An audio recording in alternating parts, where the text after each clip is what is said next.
So one of the highlights / lowlights of the Labour conference was Ed Miliband, the failed Labour leader who, badly lost the 2015 election, but he's reinvented himself as a kind of climate martyr.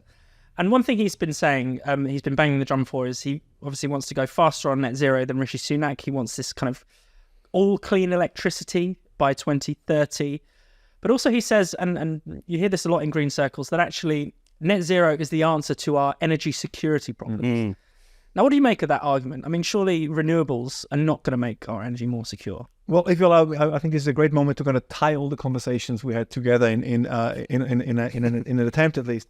But a little bit this, starting with the fictional and then moving into the very real. But in many ways, all these debates remind me of H.G. Wells' The Time Machine, right? Where you kind of have the story where in the far future, humanity is divided into this basically two races, right? The Morlocks who live underground and they do all the hard work, and then you have kind of the weak, feeble Eloi on top. And this strikes me a little bit is a good metaphor of what's happening in politics, right?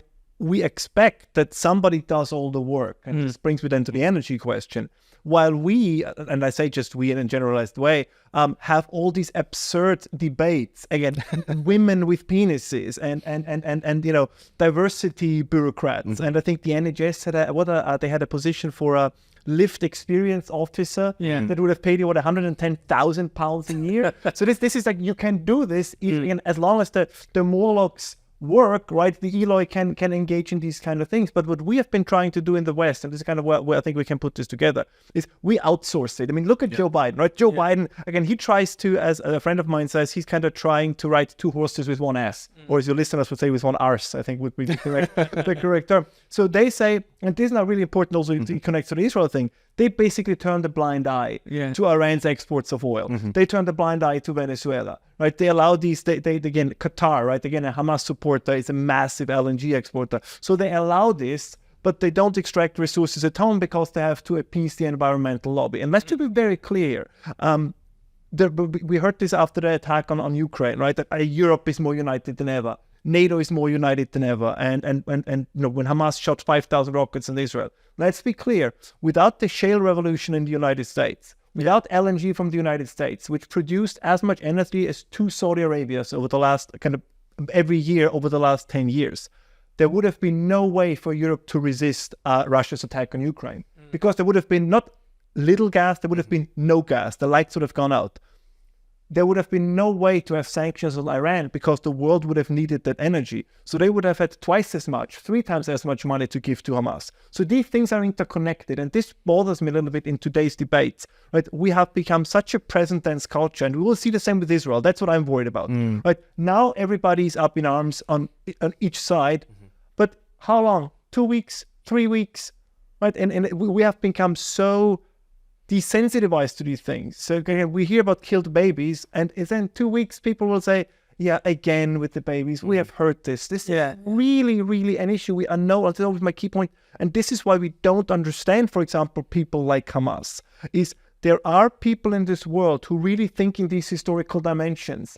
It's a very Western thing to be so bound to a present tense culture that we believe that pretty much everything is just a quick flag, a quick, black space in an Instagram account, and then you move on. We are not serious about anything, whereas others are. I mean, I'm not happy about what they're serious about, but they are, and we are not. And that's why we have these weird debates, like the gender debates. I would really wish, and I hope that what happened over last weekend allows us to do this, to kind of say, the woke movement has lost all moral credibility.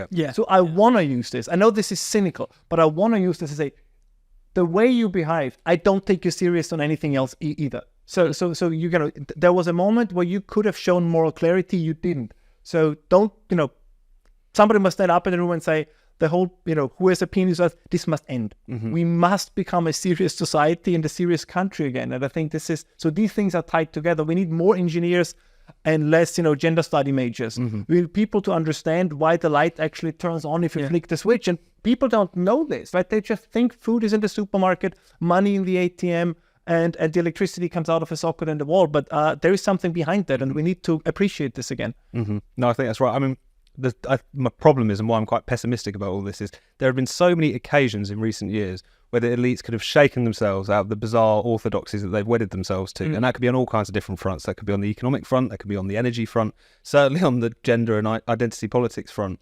You are confronted either with a problem which is so big and real and concrete, like a pandemic, or like a war in Europe, or like the indiscriminate slaughter of Jews in Israel. And you would think that this would be a point in which people would start to reassess some of the roads that they've been going down in all kinds of different ways.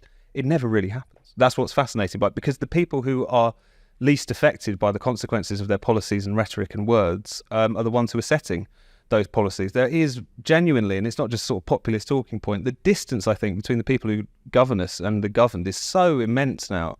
And that's not even in terms of the lives that people lead, but also just in terms of the kind of moral universe they occupy. And one always hopes that something will right that ship, that they will come to grapple with what has gone wrong and start to be serious about the problems that we're facing, not least because the stakes are so incredibly high, literally a question of life or death in some of the issues that we're talking about. But it never actually arrives, or at least not in the medium term, it feels like. I think that's a great point. I mean, I'm always tempted to defend the elites a little bit, which is, I mean, we have created or it has evolved, and we've become such an individualistic culture, such an individualistic society in many ways, right? Kind of where your authentic self, the way you identified yourself, is the only true criteria. Yet somehow we would expect to have an elite that kind of wants to act as a role model, right? That kind of, in a sense, I like this. I don't know if the British still like it, but like the Victorians in the 19th century, right? That you might not be born as a member of the aristocracy, but you should still strive to become a gentleman. These kind of things. So I think value-wise, I think we can still learn a lot from the 19th century. It's an unpopular thing to say, but honestly, there was a time when I think about half the prostitutes in London were under 15 years old in the 19th century, until people got out and said, this is wrong, right? This should not happen. And what they did is they abolished it, right? So that they made this disappear. Now in the 21st century, we have grooming gangs in Rotherhampton, in Yorkshire, and all these places where pretty much the same thing happened. The Victorians turned again in the 19th century, but we don't turn against it because we say, as we said previously, well, this is just in that culture, it's just different. And can you really criticize it? Can you really say anything about it? We have no moral compass anymore. And this is but this ties all together, because this is what we saw over the last couple of days, and this is, we only have fake discussions, and in the energy sector it's the same thing. There is no world, right, where anything works without energy, and if somebody tells you it does, they are lying to you, right? That they use it as a religion, but it has nothing to do with reality. And rather than also like waiting around for the elites to get their act together, because they're clearly not going to do that, even if we would prefer that they would.